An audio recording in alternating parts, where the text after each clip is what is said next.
Hi there, I'm Lena Anani, and you're listening to She Wrote a Book, where I interview amazing women from all over the world who also happen to be published authors. I created this show to educate, entertain, and inspire you to be the voice you want to hear in the world. Did you know this episode comes with a free gift? It's a webinar for aspiring authors who want to learn my insider secrets on writing and publishing books. You can access this free training instantly at SheWroteABook.com/bonus.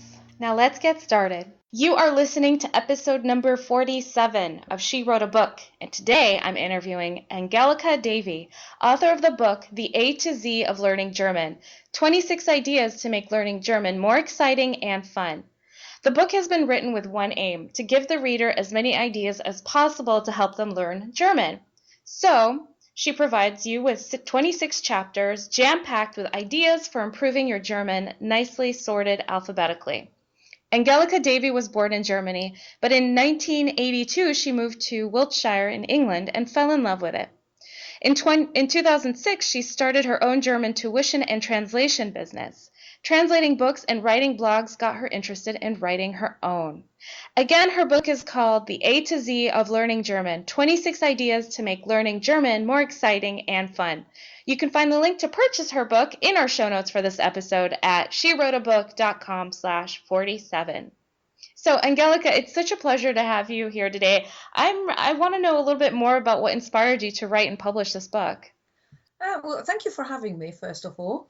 I started writing a blog, and in that blog I quite often write about free online activities that people who are learning German can do. And I frequently get asked, oh, what else can I do? Because the one thing you don't want to do is just read your textbook. It gets very boring after a while. And then I say, oh, I remember I've written about it in a blog on such and such a topic, on such a topic. But of course, with a blog, you write lots of other things. And after a while, things are not that easy to be found. So I thought it would be a nice idea to put it all together in a book. I think I had the idea about 4 years ago. I didn't really start writing it properly until last year and finally finished it. So there I've got some ideas from the blog, but also lots of other ideas as well. Very interesting. Very cool. And so German, is that your native language? It is. Ah, very cool. Very cool. And so who do you feel like this book was written for? Who should buy your book? Well, anybody really who's learning German. I mean, to start off with, I've written it for my own students, the ones I actually have face to face, but I also have Skype students and online students. So anybody who is learning German, whether they do it on their own or with a tutor, it doesn't really matter. Usually you follow a particular textbook and you come to a topic and you think, I'm not quite really there yet.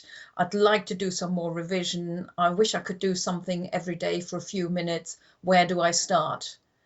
And there is so much out there. I've even found when I finished writing the book, I could have added a few more things already. So I try to put as much ideas into the book, including links to websites where people can actually try all these ideas out, or with ideas of what they could search for online or offline as well, depending on which particular topic they're learning at the moment. That's very clever. I love it. I see a section in your book that's called Believe in Yourself.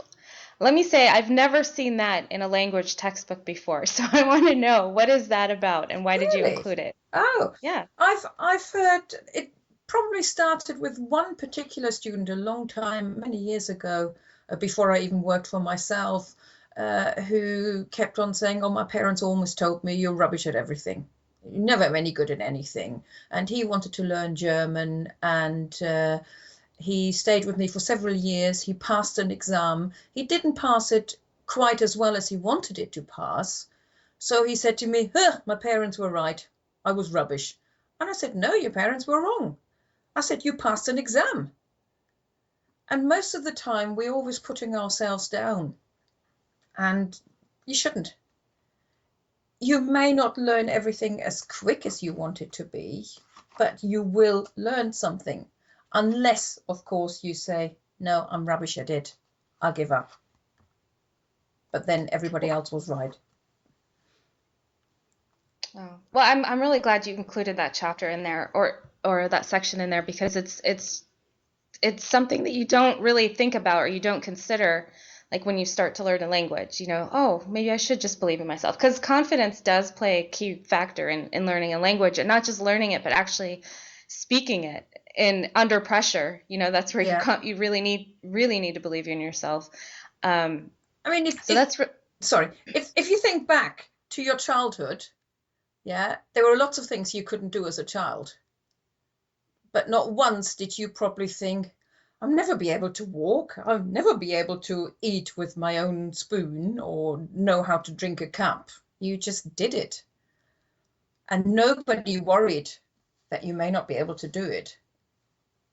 Your mum probably didn't think she's going to be in a nappy forever. Never be able to ride a bike. That's what I thought. But I did. Perfect. So how important do you think it is to have like a speaking partner or a group of people to practice what you're learning in a casual setting? That's also very important, and that's most likely the most difficult bit to do, especially if you're learning on your own. If you're having lessons in a class, then there will be other students there. But if you're teaching yourself, and especially, then that's the most trickiest bit, to find speaking partners. But there are websites where you can find them as well. What are some of those websites that you know off the top of your head that can help someone find a speaking partner or group? I mentioned two in the book, but because I don't use them myself, I can't remember now. I think one was, oh no.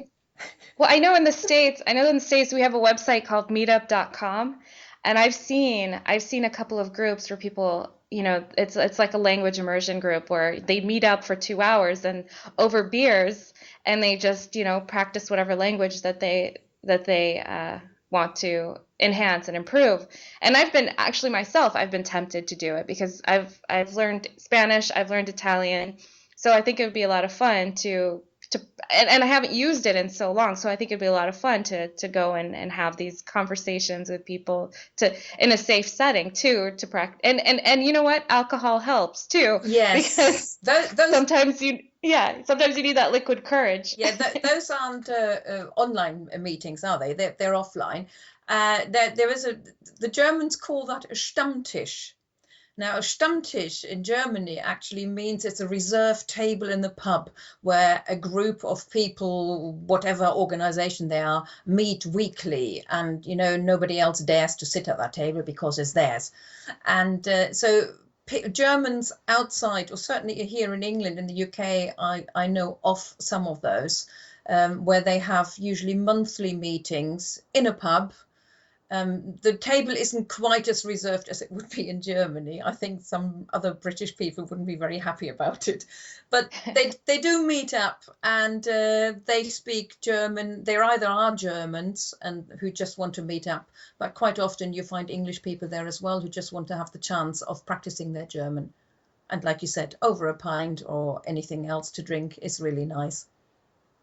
What's the most common foreign language that British folks love to learn? I think it is still French. French, okay. Yeah, and that's certainly the language the schools teach. Most schools still teach French. German is, in schools certainly, it's going down a bit. Aren't that many schools left. But I find that maybe because the schools aren't teaching it so much anymore, I seem to be meeting more and more adults who are actually interested in learning German. Which is good for me. Yeah, of course. It's Guten. So why do you think people want to learn German? What's the common thread there with these adults coming to you and wanting to learn German? Is it for work? Is it for partners, relationships? Just curious. It's probably a mixture of work and holiday. Maybe not on holidays to Germany so much, but certainly Austria and or southern Germany. I mean, now with the winter coming up, a lot of people don't always go skiing in Italy or anywhere, or in the south of, well, not the south of France. Where do they go skiing? I don't know. But a lot of them go skiing in Austria as well, and therefore would like to learn some German, despite the fact that most people in holiday resorts speak reasonably well English. But also cool. city breaks in Berlin and things like this. Again, most people there who are working in the tourist trade speak English, but it's just nice to return the compliment and be able to say something in German as well. Absolutely. And I feel like, oh my gosh, my fellow Americans, I hope I don't offend you. But I feel like Americans, when they travel, they kind of feel a little, most of them, not all of them, but most of them feel a little entitled when they travel to foreign countries and they expect people in the tourist areas to speak English. And I always thought that was interesting. But I'm a lover of languages, so I've always loved to learn at least a few phrases, at least when I went to Germany last February. And I needed to know how to say thank you and please, and at least to show some common, courtesy and return, like you said, return that compliment. Yeah. And I think that's definitely something that a lot of us should consider when we travel. I mean, it is a good thing to honor everyone in the world by learning learning a few phrases in their languages, and I love that. Sorry. I sometimes I get on a soapbox about that topic, and so I'm glad what you're do you saying think it. about it? I'm glad you just said it rather than me, because as a German native, I need to be careful what I say. But I think it's also very difficult when everybody else speaks English. Sometimes you forget that the reason why the other people speak English is because they are learning a foreign language.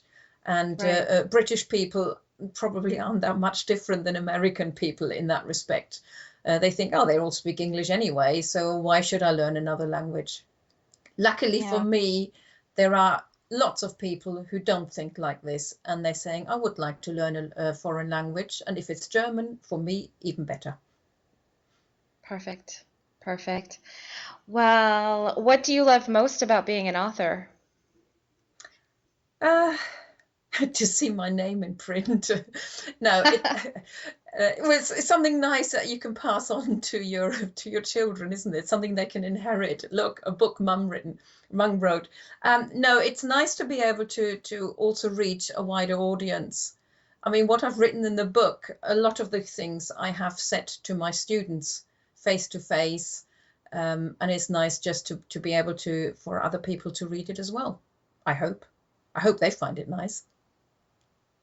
Oh, I'm sure they do. Well, so Angelika, danke. Danke. Bitte schön.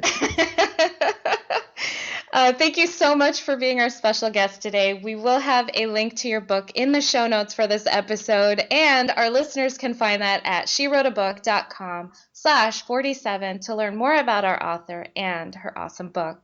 Thanks again, Angelika. It's been a pleasure. Thank you very much. Thank you for listening to She Wrote a Book. If you enjoyed this episode, then subscribe now so you can automatically get access to all new episodes, and feel free to share your inspired thoughts with us in the comments too. I'd love to hear from you. Are you ready to write your own book? Get started now with my quick and concise webinars so you can learn my insider secrets on writing and publishing your own book. Claim your free gift now at SheWroteABook.com/bonus. Until then, may you always feel good and make magic. Feel good, make magic now. Lena, Anani will show you how. Ignite that wisdom inside of you and show the world what you do. To publish, write, and promote, learn the best way to go.